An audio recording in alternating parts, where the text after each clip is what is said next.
Bonjour à tous. Aujourd'hui est un jour que vous et moi avons attendu depuis très longtemps, puisque nous allons enfin aborder le cas de mon film préféré, c'est-à-dire Les Enfants Loups, Ame et Yuki.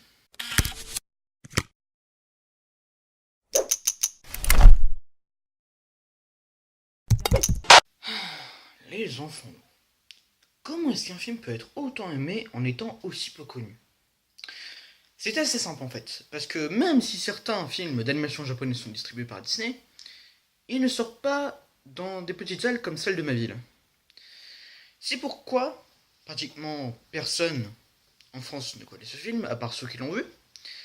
Et donc, je vais vous dire pourquoi ce film est un bon film et qu'il méritait d'avoir plus de succès. Rétablissons l'histoire. Mamoru Soda est né le 19 septembre 1967 dans la ville de Kamichi. Après ses études dans une université d'art, il tente d'intégrer l'institut de formation du studio Ghibli, mais finit par être recalé. Il finit par intégrer le studio Toei Animation en 1991, où il y fait ses premiers pas en tant qu'animateur. Il se fera remarquer en réalisant les deux films dérivés de la série Digimon en 1999 et en 2000. Puis réaliser des spots publicitaires en animation pour plusieurs marques célèbres. Puis il est contacté par le studio Ghibli pour réaliser le château ambulant, puis finit par abandonner le projet à cause de plusieurs mésententes avec le studio. En 2006, il réalise le 6ème film de la saga One Piece, puis la même année, il quitte le studio Toei Animation pour le studio Madhouse, où il réalisera La Traversée du Temps et Summer Wars. La bonne réception des deux films validera la fondation de son studio, le studio Chizu, puis la mise en chantier de son coup d'éclat, Les Enfants Loups Ame et Yuki. Le succès est au rendez-vous, provoquant la production du film Le Garçon et la Bête, puis son prochain film Muraille, prévu pour 2018. Ça va faire un paquet de choses à rattraper et ça tombe bien, je m'y colle. Mesdames et messieurs, Les Enfants Loups. Le film se concentre sur la vie d'Anna, une étudiante universitaire âgée de 19 ans, doublée en version originale par Awa Miyazaki. Parce que oui, son nom est bien Awa Miyazaki. Certaines rumeurs prétendraient même qu'elle serait la fille d'Hayao Miyazaki. Un jour, elle tombe amoureuse d'un étudiant solitaire qui en vient à partager ses sentiments. Un soir, il lui révèle être un homme loup descendant d'une race de loups disparue. Contrairement à ce qu'il pensait, Anna ne le repousse pas. Ils vivent ensemble paisiblement dans un appartement à Tokyo durant 2 ans. Et ils auront 2 enfants. Yuki est né un jour de neige et Ame est né un jour de pluie, qui sont moitié humains, moitié louveteaux. Mais malheureusement, leur père trouvera accidentellement la mort peu après la naissance du deuxième enfant. Bien qu'abattue, Anna commence à élever seule ses 2 enfants grâce aux maigres économiques que son compagnon lui a laissés. Rapidement, Anna rencontre des difficultés croissantes à cacher son secret. Ne pouvant recevoir aucune aide pour gérer sa famille, elle s'épuise rapidement et décide d'emménager à la campagne dans une maison isolée. Ame et Yuki profitent beaucoup du nouvel environnement paisible de la montagne, mais Ame reste plus renfermé. Il paraît beaucoup souffrir de l'image négative des loups dans la société humaine. L'hiver, ils découvrent une grande joie de la neige avec leur mère et ils se lancent dans une course exaltée sur les pentes enneigées. Mais la journée manque de tourner à la tragédie. Lorsqu'Ame, qui s'est éloigné pour chasser un martin pêcheur sous sa forme de loup, tombe dans la rivière et manque de se noyer. Sauvé in extremis par Yuki, Ame est loin d'être traumatisé et sort de l'incident avec un caractère plus affirmé. Au printemps suivant, Yuki a 6 ans et insiste pour aller à l'école pour rencontrer d'autres enfants. Intimidée le premier jour, elle s'intègre très rapidement. Peu après, elle se rend compte qu'elle a des goûts bien différents de ses amis, puis elle commence à déprimer, puis décide de se rapprocher de sa nature humaine. De son côté, Anna décide de travailler pour un centre naturel afin d'en apprendre plus sur la nature et gagner un peu d'argent.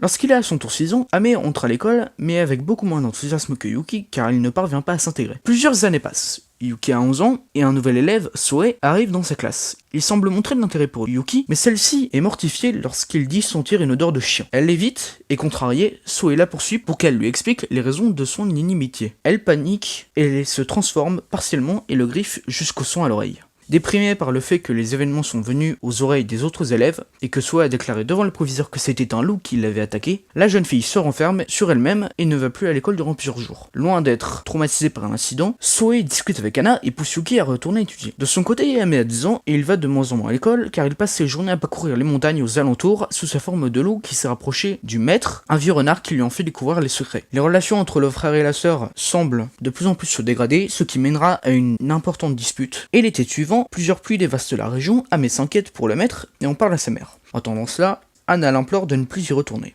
Un jour, en début d'après-midi, à cause du temps, les parents sont appelés à venir chercher leurs enfants. Et Anna s'apprête à partir, mais Ame, trop inquiet pour la montagne, disparaît. Prise d'inquiétude, Anna part à sa poursuite dans les sentiers boueux de la forêt. Anna part donc à sa poursuite, mais finit par être victime d'une chute qui la laisse semi-inconsciente. Elle reste au sol jusqu'à la nuit tombante, désespérée de ne pas pouvoir protéger son fils, qu'elle pense perdu et apeuré. Tandis qu'Ame la retrouve et la porte pour la ramener, Anna revoit en rêve l'homme loup qui lui dit être toujours resté auprès d'elle et être fier de la manière dont elle a élevé les 2 enfants. Il la rassure pour Ame, qui est déjà presque un adulte en termes de loup.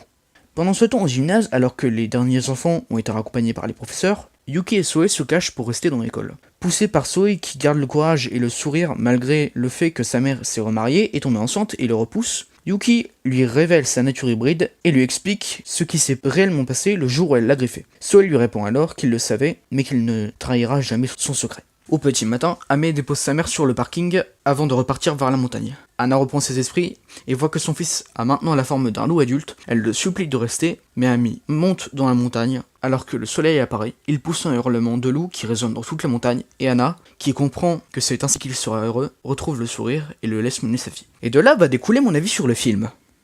Le film a plutôt très bien marché au Japon étant donné qu'il a rapporté 49 millions de dollars à la 8ème semaine. Mais en France, le film cumulera seulement 200 000 entrées, car même s'il est le plus gros succès du réalisateur en France, il est un échec au box-office français. Le film est extrêmement bien reçu partout dans le monde.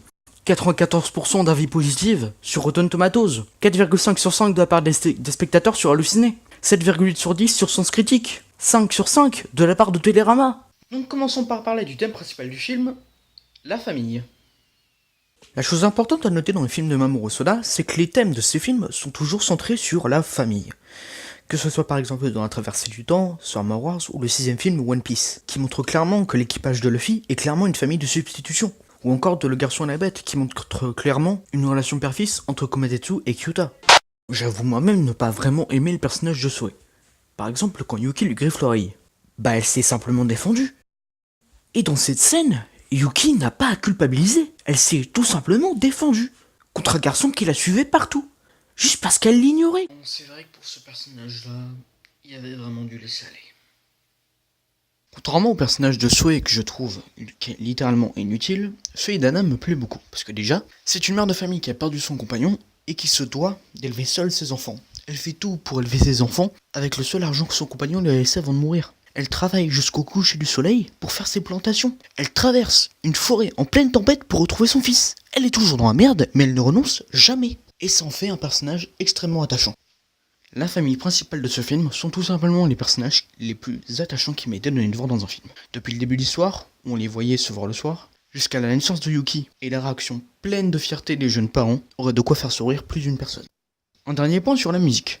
Composée par Takagi Masakatsu, ces musiques sont parmi les meilleures que j'ai pu entendre au cinéma, car ces compositions sont souvent accompagnées de piano et de violon, et je vous conseille fortement la composition Kito Kito Yoon-Hashi no Odori, qui est sûrement ma préférée du film. Alors surtout, excusez-moi si cette vidéo est aussi courte, mais c'est juste qu'entre mon timing, mes vacances, et les choses que j'ai fait pendant mes vacances, c'était très compliqué de faire cette vidéo, mais j'aurais quand même réussi à le faire, et j'espère que cette vidéo vous aura plu, car ça m'a pris beaucoup de plaisir de le faire.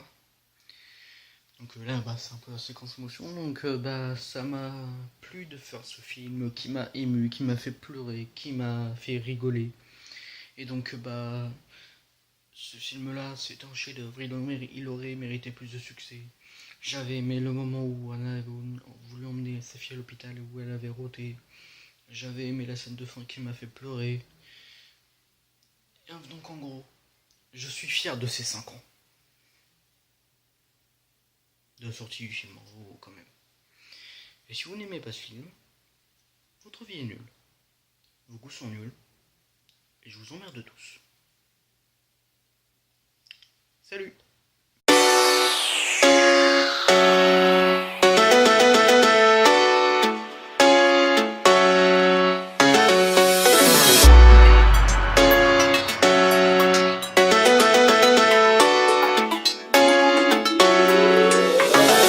Bullseye.